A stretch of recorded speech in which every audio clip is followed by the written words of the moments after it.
الشيطان الرجيم. بسم الله الرحمن الرحيم. رضي الله عنهم ورضوا عنه.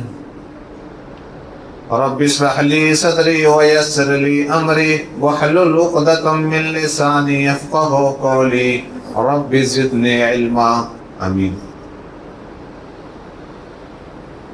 حاضرین جمعہ، بزرگوں، دوستوں اور عزیز بچوں اور خواتین اسلام، ہر قسم کی تعریف، حمد و ثنا، کبریائی و بڑائی اس اللہ رب العالمین کے لیے لائق و زیبا ہے جو ہم سب کا خالق، مالک، مربی، پالنہار ہے۔ اللہ رب العالمین نے ہم سب کے اوپر اتنی نعمتیں عنایت کی ہے کہ ہم ان نعمتوں کو گن بھی نہیں سکتے ہیں۔ ان تعدوا نعمت اللہ لا تحصوها، اللہ کی اتنی نعمتیں ہیں، اتنی اللہ رب العالمین نے ہم سب کو نعمتیں عنایت کی ہے کہ ہم ان نعمتوں کو نہیں گن سکتے، نہیں شمار کر سکتے۔ ہم اپنی زبان سے ادا کرتے ہیں الحمدللہ، یعنی تمام طرح کی تعریفات اللہ رب العالمین کے لیے۔ اس کے بعد درود و سلام نچھاور ہو تمام انبیاء علیہ السلام پر، خصوصاً ہم سب کے آخری نبی محمد رسول اللہ صلی اللہ علیہ وسلم پر۔ حاضرین جمعہ، مجھے آج اس خطبے کے اندر جس موضوع کے تحت کچھ باتیں آپ لوگوں کے درمیان رکھنا چاہتا ہوں، وہ ایک ایسا ٹاپک ہے، ایک ایسا عنوان ہے جو ہر مسلمان سے اس کا تعلق ہے۔ ہر مسلمان جو ایک انسان، ایک مومن، ایک مسلمان جو اپنے آپ کو مسلمان کہتا ہے، تو جب تک یہ ٹاپک وہ نہ سمجھے وہ مسلمان نہیں ہو سکتا۔ انشاءاللہ جو بھی وقت ملے گا، یعنی صحابہ کرام رضی اللہ تعالی عنہ اجمعین کی زندگی کے بارے میں کہ صحابہ کرام رضی اللہ تعالی عنہ اجمعین کا کیا رتبہ تھا، کیا مقام تھا، کیا عزت اللہ تبارک و تعالیٰ نے دنیا میں دی اور آخرت میں بھی دی اللہ رب العالمین۔ انشاءاللہ جو بھی وقت ملے گا میں چاہتا ہوں کہ کچھ قرآن حدیث کی روشنی میں آپ کے سامنے بات رکھ دی جائے۔ آئیے ہم سب سے پہلے اللہ رب العالمین سے دعا کرتے ہیں کہ رب کریم مجھے حق بات کہنے اور ہم سب کو اس پر عمل کرنے کی توفیق عنایت فرما، آمین یا رب العالمین۔ میرے بھائیوں، سب سے پہلے ہم صحابہ جمع ہے، اس کا واحد کیا ہے؟ صحابی۔ صحابی کہتے کس کو ہیں؟ صحابی اس کو کہتے ہیں اللہ کے نبی صلی اللہ علیہ وسلم کے صحابہ کے بارے میں، یا اس کا تعارف کیا ہے، مطلب تعریف کیا ہے؟ صحابی جس کا تعریف یہ ہے کہ من لقی النبی صلی اللہ علیہ وسلم، یعنی جو شخص اللہ کے نبی صلی اللہ علیہ وسلم کو دیکھا ہو ایمان کی حالت میں اور آپ کی وفات ہوئی ہو ایمان کی حالت میں، چاہے وہ چند گھنٹے ہی آپ کے ساتھ رہے ہو اور انتقال ہو گیا ہو، یا لمبی زندگی آپ کے ساتھ گزارے ہو، ان کو صحابی کہا جاتا ہے۔ یعنی اللہ کے نبی صلی اللہ علیہ وسلم کو جنہوں نے دیکھا ایمان کی حالت میں اور انتقال بھی ہوا آپ کا اس حال میں کہ آپ اسلام پر قائم تھے، چاہے وہ چند دنوں کے لیے آپ علیہ السلام کے ساتھ رہے ہوں یا بہت لمبی مدت آپ کے ساتھ رہے ہوں، وہ صحابی ہے۔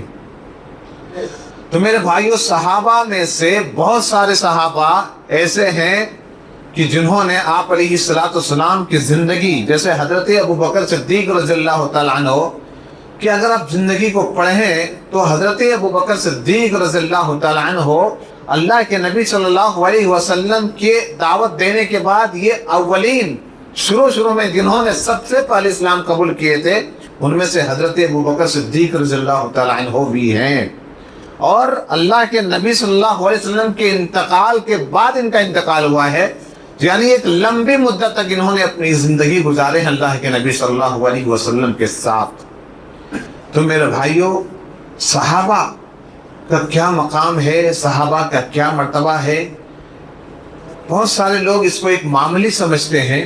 صحابہ کے بارے میں کوئی بھی آدمی آئے اٹھے اور کچھ بھی بکنا شروع کر دے، صحابہ کے بارے میں، کسی ایک صحابی کے بارے میں اگر کسی نے ایسے الفاظ استعمال کیے یا ان سے بغض رکھتا ہے تو میرے بھائی ان کا ایمان صحیح نہیں ہے، وہ نفاق ہے، وہ منافق ہے، وہ اللہ اور اس کے رسول کو نہیں مانتا ہے۔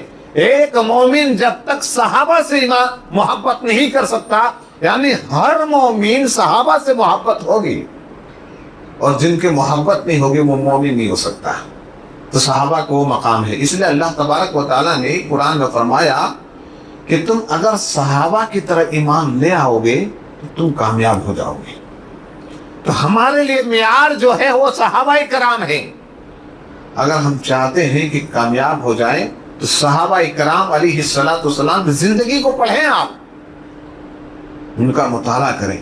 اس لیے جب ہم قرآن پڑھتے ہیں نا تو قرآن میں جہاں پر اللہ تبارک و تعالیٰ نے جنت کی بشارت دی ہے، یا ہم الصادقون، یہ لوگ سچے تھے، یہ ہدایت یافتہ ہیں، یہ کامیاب ہونے والے ہیں، یا ایھا الذین آمنوا، اے وہ لوگ جنہوں نے ایمان لائے، یہ تمام جو القاب دیے گئے ہیں سب سے پہلے جن کو خطاب کیا گیا وہ صحابہ کرام تھے۔ اللہ کے نبی صلی اللہ علیہ وسلم نے جن کی پرورش، جن کی تعلیم دی، تربیت کی، ان کو سکھایا، وہ صحابہ کرام تھے۔ صحابہ کرام کی زندگی کو اگر آپ پڑھیں تو آپ کو پتا ہوگا کہ اللہ تبارک و تعالیٰ نے دنیا میں سب سے انبیاء کے بعد سب سے زیادہ معزز اور مکرم دنیا کے اندر جو اللہ تبارک و تعالیٰ کے نزدیک تھا وہ صحابہ کرام تھے۔ اس لیے کہتے ہیں نا کہ انبیاء کے بعد، دنیا میں انبیاء کے بعد سب سے افضل اگر کوئی شخص ہے وہ کون ہے؟ حضرت ابوبکر صدیق رضی اللہ تعالیٰ عنہ کا مقام ہے۔ حضرت ابوبکر صدیق رضی اللہ تعالیٰ عنہ کا وہ مقام ہے کہ انبیاء کے بعد سب سے زیادہ مکرم اور سب سے زیادہ اگر افضل کوئی انسان ہے تو حضرت ابوبکر صدیق رضی اللہ تعالیٰ عنہ ہے۔ اور کیوں نہ ہو، اللہ تبارک و تعالیٰ نے ان کا مقام بڑا بلند رکھا تھا، اور انہوں نے اپنی زندگی کو اگر آپ دیکھیں، حضرت ابوبکر صدیق رضی اللہ تعالیٰ عنہ جب شروع میں اسلام قبول کیے تھے، شروع میں آئے اسلام پر، تو دیکھیں اللہ کے نبی صلی اللہ علیہ وسلم کے ہم لوگ چند لوگ ہیں، انہوں نے کہا اے اللہ کے رسول صلی اللہ علیہ وسلم، میں چاہتا ہوں کہ یہ پیغام، یعنی ایک اللہ پر ایمان اور آپ پر ایمان لانے کی جو بات ہے نا، میں اپنے قوم میں جا کر کے، اپنے جو خاندان ہے وہاں جا کر کے میں سمجھاؤں گا۔ اللہ کے نبی صلی اللہ علیہ وسلم ان کو منع فرمائے کہ ابھی مت جائیے، لیکن وہ بار بار اصرار کرتے رہے۔ حضرت ابوبکر صدیق رضی اللہ تعالیٰ عنہ چلے گئے ان کے پاس اور سمجھائے۔ ان لوگوں نے حضرت ابوبکر صدیق رضی اللہ تعالیٰ عنہ کو اتنا مارا کہ آپ حضرت ابوبکر صدیق رضی اللہ تعالیٰ عنہ بے ہوش ہو گئے۔ ان کے ابو یعنی ابو قحافہ اور بہت سارے لوگ ان کو جب اٹھا کے اپنے گھر لے کے چلے گئے، جب ہوش میں آئے تو سب سے پہلے کیا کہتے ہیں کہ اللہ کے نبی صلی اللہ علیہ وسلم کہاں ہیں، وہ ان کو دیکھنا چاہتا۔ الغرض یہ ہے کہ حضرت ابوبکر صدیق رضی اللہ تعالیٰ عنہ کہ اسلام لانے کے بعد بھی اللہ کے نبی صلی اللہ علیہ وسلم سے اس قدر محبت ہو گئی تھی کہ اگر بے ہوش ہو جاتے، ہوش میں آتے، سب سے پہلے اگر پوچھتے تو کہ اللہ کے نبی صلی اللہ علیہ وسلم کہاں ہیں۔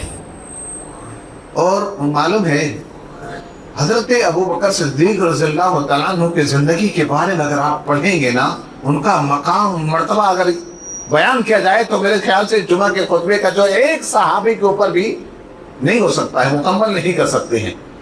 تو حضرت ابوبکر صدیق رضی اللہ تعالیٰ عنہ کا مقام دیکھیے کہ اللہ کے نبی صلی اللہ علیہ وسلم ہر موقع پر حضرت ابوبکر صدیق رضی اللہ تعالیٰ عنہ ساتھ میں رہا کرتے تھے۔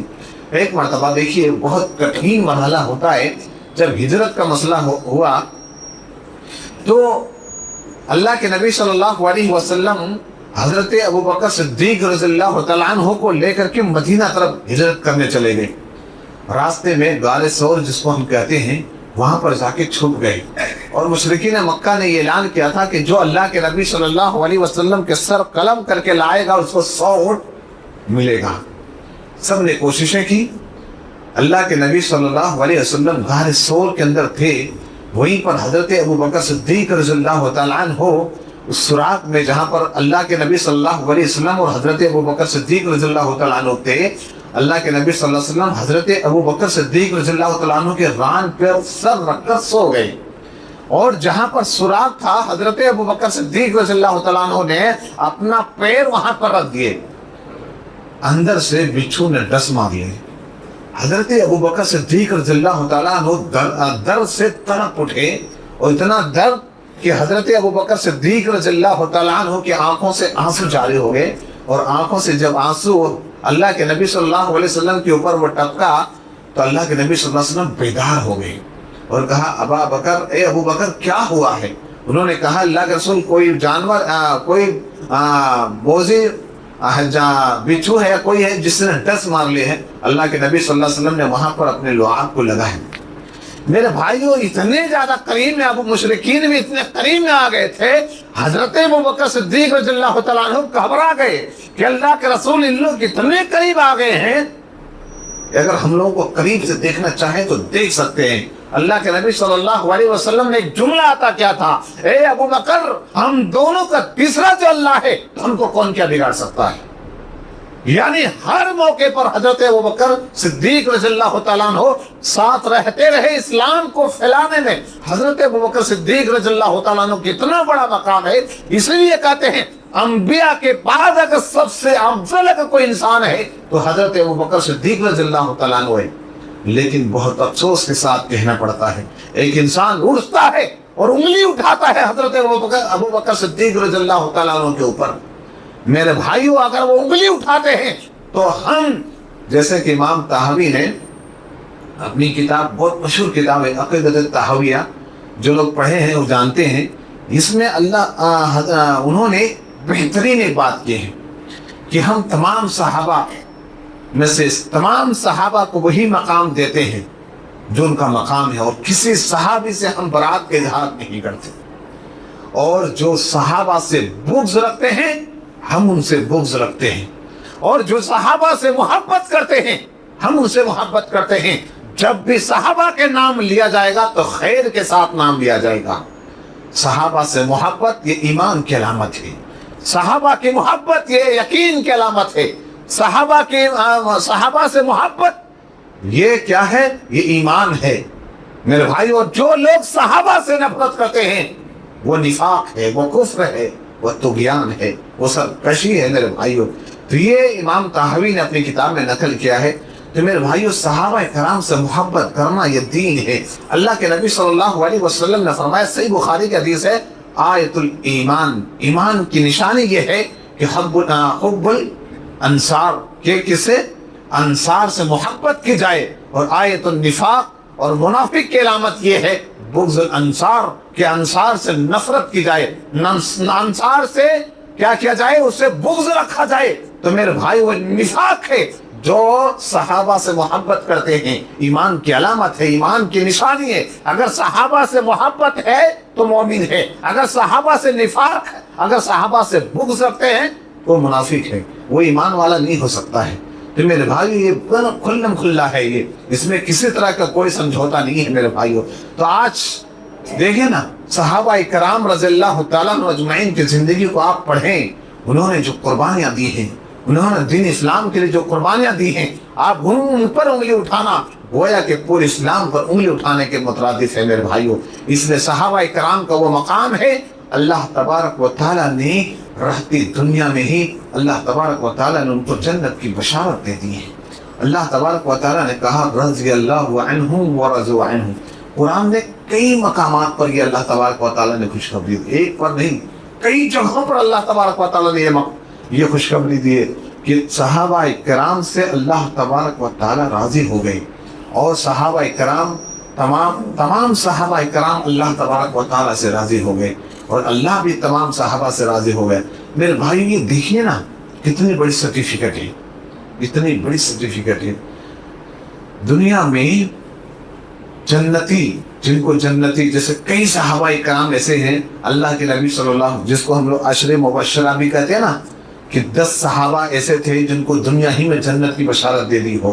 اللہ کے نبی صلی اللہ علیہ وسلم ایک مرتبہ فرمایا تو جو جنگ احد میں، جنگ بدر میں جن لوگوں نے شرکت کی تھی، اللہ کے نبی صلی اللہ علیہ وسلم ان لوگوں کے لیے بشارت دی تھی کہ اللہ تعالیٰ ان کو سب گناہوں کو معاف کر دیا ہے۔ اور جو اور بیت رضوان تک پہنچے ہیں، ان کا بھی ایک مقام الگ ہے، جو مہاجر ہے ان کا ایک مقام الگ ہے، جو انصار ہے ان کا ایک مقام الگ ہے۔ میرے بھائیوں، جنہوں نے مکہ سے سب کچھ چھوڑ کر کے مدینہ ہجرت کر کے چلے گئے تھے، اور انصار جو مدینہ والے ہیں، انہوں نے اپنے بھائی کے لیے وہ قربانی پیش کی، گھر دے دیے، گھر دے دیے، کاروبار میں حصہ ان کو شامل کر لیے۔ اسی طرح اگر 2 بیویاں تھی، طلاق دے کر کے ان کو جا کر کے شامل کر لیے۔ میرے بھائیوں، یہ دیکھیں نا کہ کتنی قربانیاں انہوں نے دی ہیں۔ میرے بھائیوں، اللہ کے نبی صلی اللہ علیہ وسلم کی بات کو ماننے کے لیے ہمیشہ آمنا وصدقنا جیسے کہتے تھے وہ فوراً مان لیا کرتے تھے۔ یہ صحابہ کرام تھے۔ میرے بھائیوں، 1-2 مثالیں دینا چاہتا ہوں کہ صحابہ کرام کی زندگی تھی کیسی۔ اللہ اکبر۔ حضرت ابوبکر صدیق رضی اللہ تعالیٰ عنہ کا یہ مقام ہے، حضرت عمر بن خطاب رضی اللہ تعالیٰ عنہ کا مقام وہ ہے۔ میرے بھائیوں، کہ کہتے ہیں نا کہ جس راستے سے حضرت عمر بن خطاب رضی اللہ تعالیٰ عنہ گزرتے تھے، وہاں شیطان بھی نہیں گزرتا تھا، وہ دبدبا تھا۔ میرے بھائیوں، حضرت عمر بن خطاب رضی اللہ تعالیٰ عنہ کا مقام وہ تھا۔ میرے بھائیوں، حضرت عثمان رضی اللہ تعالیٰ عنہ کا وہ مالداری کا وہ مقام تھا۔ ایک مرتبہ اللہ کے نبی صلی اللہ علیہ وسلم نے اعلان کیا، چندے کا اعلان کیا۔